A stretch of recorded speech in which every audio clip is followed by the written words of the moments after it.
Department of Justice and the FBI. The DOJ now moving to speed things up, appointing U.S. Attorney John Lausch to oversee the production of these documents moving forward. This should not be a problem, but it is. DOJ Directors of Public Affairs Sarah Isgur Flores joins us right now. Sarah, why did it come to this? Well, I think that members of Congress and the president are understandably frustrated with the pace of production and some of the redactions that they're seeing. And I think it's so important for the FBI and the department to have credibility with Congress, the president, and the American people. So the Attorney General and the FBI director talked this weekend and thought it was appropriate to pick John Lausch. He's the U.S. Attorney in Chicago, so outside of D.C. and independent of the FBI hierarchy, to oversee the production, oversee the redactions, and meet with members of Congress to explain how this process is working and why it's not working as fast as they may want it to. Why is that? Why is it taking so long to get all the documents? Well, I think it's important to look at what this is. So a lot of members of Congress, for instance, have gone on your show and described this as 1.2 million documents. So these 1.2 million pages are what the Inspector General, who's within the Department of Justice, took from the department to look through. That can include everyone's emails for a whole time period. Tons of that will be completely unrelated to the Hillary Clinton investigation.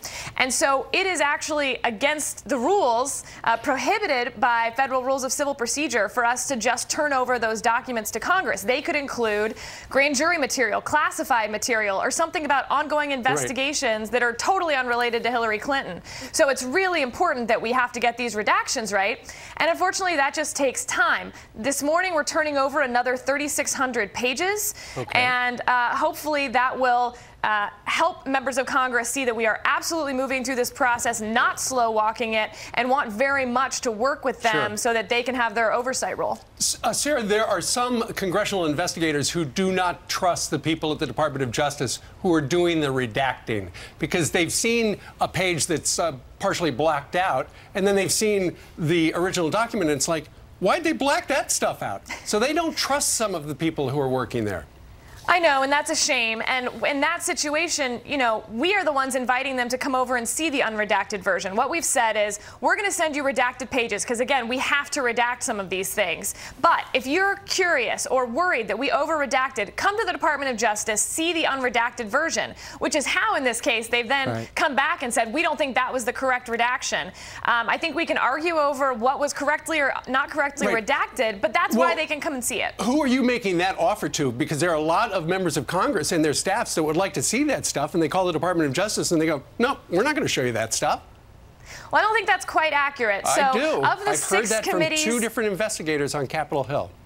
We've invited 6 committees to see a lot of material, classified material, over at the department. The text messages, for instance, that you're referring to, and the redacted part, we did show them the unredacted part. That's how they got to see it. And Sarah, let me just tell you, I know it's no reflection on you, but it's an embarrassment that it has to come to this, that somebody on the outside has to be hired to oversee people that President Trump put in place in order to get to the bottom of this effort that took place in 2016. Well, Brian, let's be clear. John Lausch is a member of the Department of Justice. He's not an outside hire. He's the U.S. Attorney for the Northern District of Illinois. But you had to bring somebody else in to oversee it because no one can do it.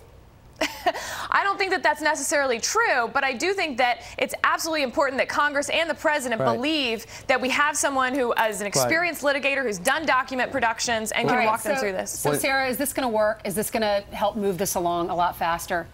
Well, I certainly hope so, but we're open to criticisms from Congress, from the president, and how to do this better. So, you know, if this doesn't work, we'll keep trying. So, Sarah, if you said that Congress is able to go in and see the unredacted forms, why don't you just give them all the unredacted forms? What are you worried about? You're worried that they'll take it outside in the public, and the public will see all these emails and information they're not allowed to see? Well, we're not allowed to give out some of this information. As I said, grand jury information would be against the rules. Classified information, you know, some of the committees can have places where they can store classified information and some don't.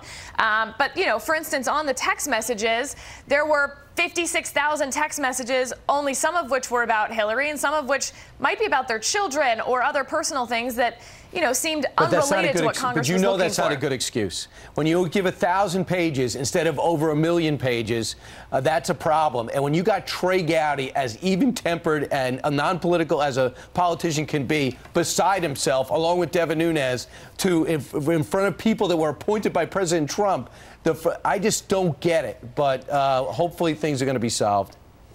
I think that's an important point. We are all Trump appointees overseeing this process. And so when you see that frustration, I think it's really important to realize those 1 million pages, the majority are completely unrelated to what Congress asked us for. So we're trying to give them what they asked for. So what you're saying today is the slow walking is over, right? The slow walking is over, All right, good enough. Thanks, Thank you very much for coming on to You explain. bet. All right. Meanwhile, in other news, dozens of Texas National Guard troops already at the southern border, and many more are on the way right now. Griff Jenkins